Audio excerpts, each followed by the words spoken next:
So we got 2 out of 3, and we're just glad Ms. Howard jumped in here to help. Yep.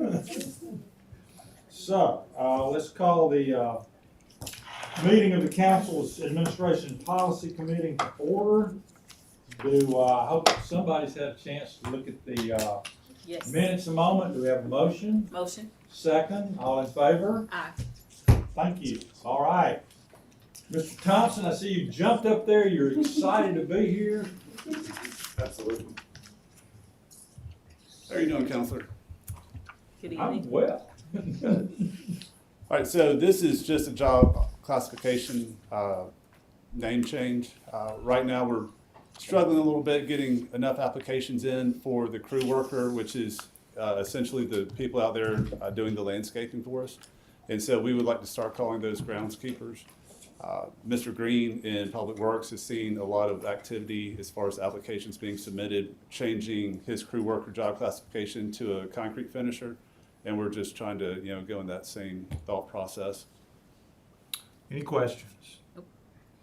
All right, do we have a motion for this? Motion. Second, All right. all in favor? Aye. Aye. Thank you, Eric. Thank you. All right, Ms. Standridge. A resolution amending the Code of Tuscaloosa. Yes, thank you. This code change, it will in effect create a listing of individuals that will be allowed to have access to bank accounts. If you will recall, there's been the past 5 to 6 months, we've brought to you about 5 different resolutions to update check signer capabilities within certain departments. That is because we've had changeover in some of our positions. We've had a couple of accountants that have either been promoted to different areas of the city, and then we have had to rehire. And then also within the municipal court section, we've had a couple of changes in positions there. So we have continuously brought forth to council to adopt the ability for new individuals to have bank access just to be able to complete their jobs. What we are asking for with this code change is to just create a listing of positions that will be allowed bank access because of their jobs. This will be anywhere from the mayor and the city clerk, who sign pretty much all of our checks, to also to me, the director of accounting and financial reporting, and then the treasury accountant. And so hopefully this will be able to cut down on any changeover needs as far as documentation to council to award that. And would just set precedents and clear documentation about what is required for certain jobs to be able to have bank access. But these are named by position and not people. By position and not people. Yes, sir. We're trying to change it from people to positions. Okay. You have a question? I do. First of all, I like the assignation of the authority with the position rather than the person. What's for you or the mayor? Or maybe the city attorney? What's the trigger that officially makes that person a live round in that position? That assignment will come from human resources. Is it an appointment letter signed by the mayor? Is that what it? What? I'm just trying to understand the mechanism, so there's never any doubt about was that person already acting in this position, or that's all I want to understand. What makes it so? Sure, and obviously Ms. Herbert is here and can check me on anything that I say. But normally, human resources will alert the department that you have a new position that is hired, and they will start on X date. And so that notification from human resources would be it's the effective date in the position appointment letter? It's not necessarily a direct letter, but it's in their communication to the department. Okay. And then we will, within our position control, within our ERP system, we also have a certain date field that when a new person is hired into a position. What's ERP? Enterprise Resource Management. It basically governs all of the activity that we have from our. It's the Bible of who's what? And what's being spent on what and all of that. But there is a date field within each individual position that once a person is put into it, that date field is alerted as to date of hire that HR inputs specifically as their active date. And that would be what alerts it. If I understand what you're asking, right, we extend the offer, the employee shows up for work that first day, or if they're promoted. there's a whole process that we go through where if they have certain technology needs with that position, they get that. If they need certain equipment, if they need, such as what Ms. Standridge is referring to, if they need access to certain systems, certain vendors, that all goes through on that onboarding process. When they Okay, and I accept- wasn't so much interested in the hires, but how many positions are we talking about? 4, 12, 6, what, There's 12 of them. 12 of them? I just wanted, so when we move, so-and-so leaves, and we move their number 2 in as acting up until some later, engineering we just did, right? Mike was acting for how long? 4 months. 4 months. Is that, are they authorized in that acting capacity? The check is the Yes, sir. acting principal in the position is cleared hot to sign checks. Yeah, so if I was appointed, like when I was in my acting role, I would have had the ability to have access to the bank accounts, yes. Okay. Thank you, that's the only question I had. Ms. Howard, any questions? No. Do we have a motion to pass this? Motion. Second, all in favor? Aye. All right, thank you. Chris Meggs, are you're presenting this, right? Yeah, we both are. You both are? Yes, sir. Okay, I want to say up front that we may table this. I want the presentation to go ahead. We've had a request to table it. I've talked to Mr. Meggs. I think there's a couple of things that can be worked out. I don't think they're major issues, but I would love to have the presentations today. Yes, sir. I've got an executive summary I wanted to hand out, Thank you. and I can email this as well. And I will say that we had the long form of this that I have done my best to read, Chris.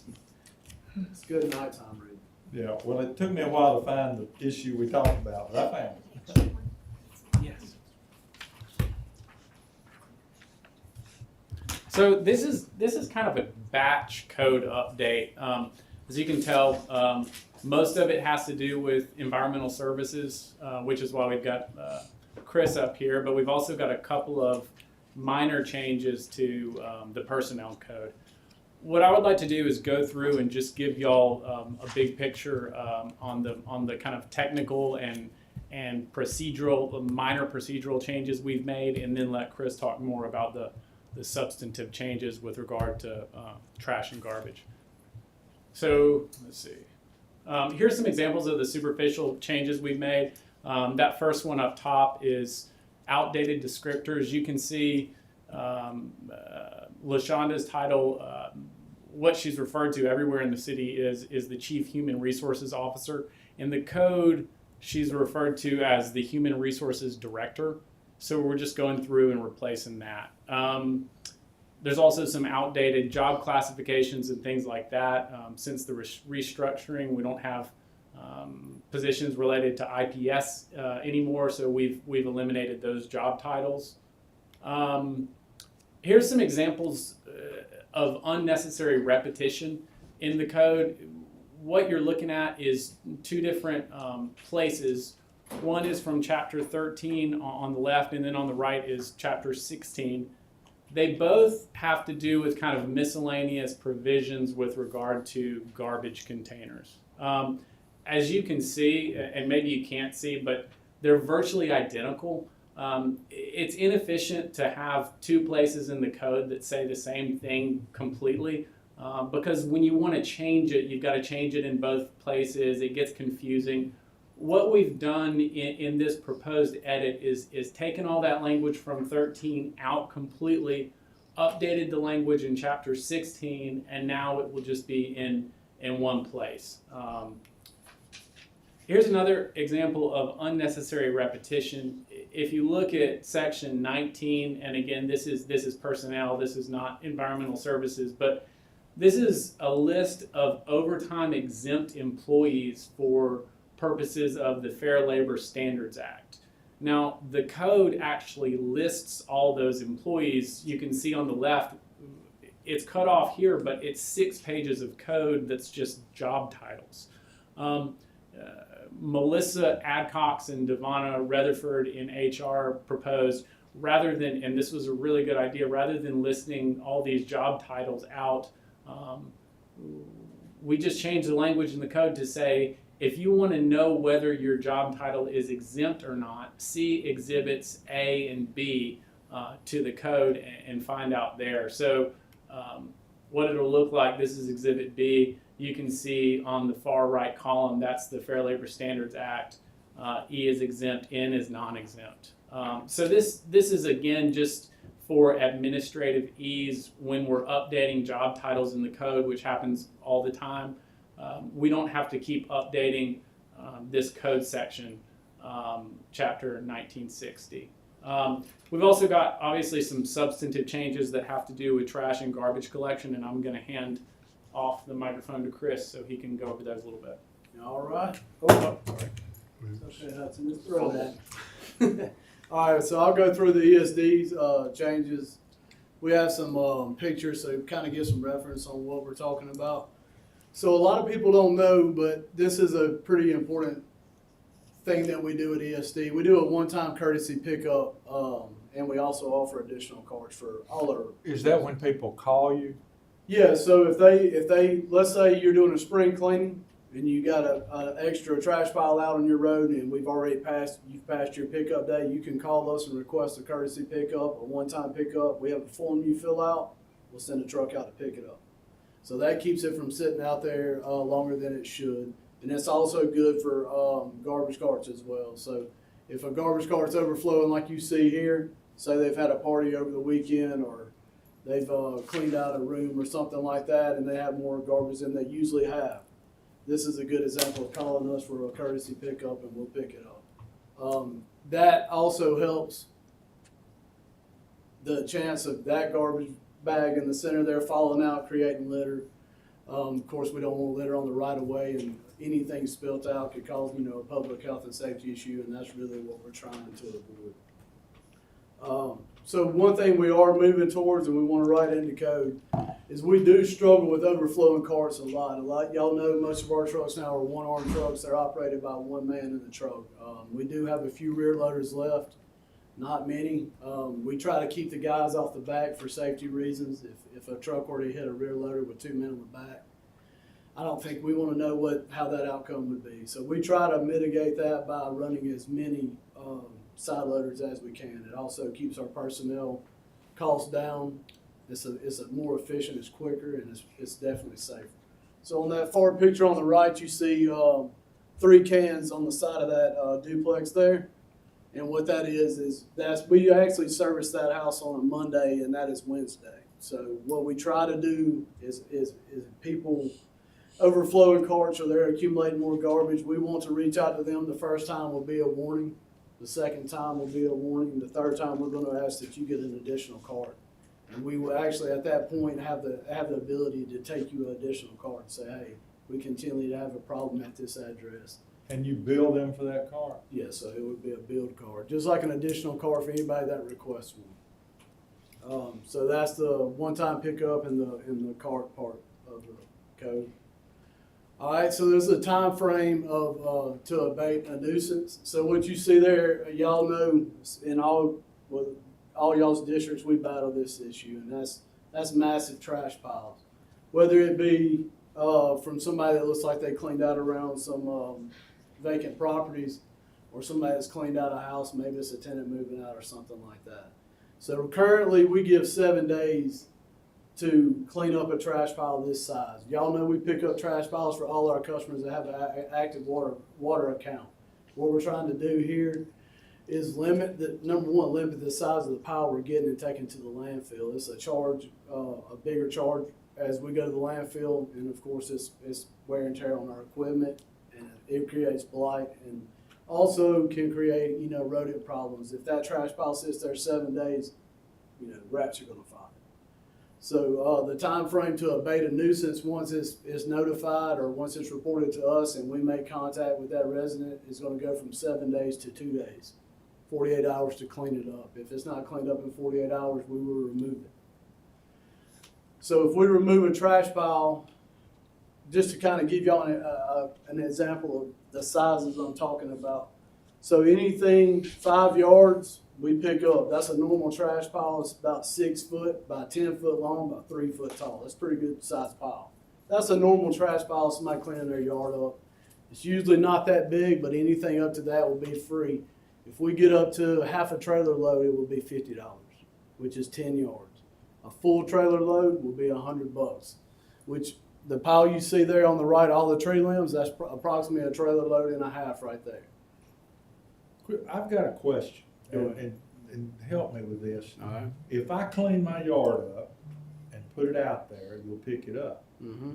But I was told if I hire somebody to do it, they're responsible. Is that correct? Yes, sir. So that's another thing we battle. If a contractor is cutting your grass, or they're cutting your tree down, or they're pruning your hedges, they're required by city code to take that pile with them when they leave. So, number one, we avoid the problem of having a trash pile put out right behind that truck and it's sitting on the right of way for a week. Yeah.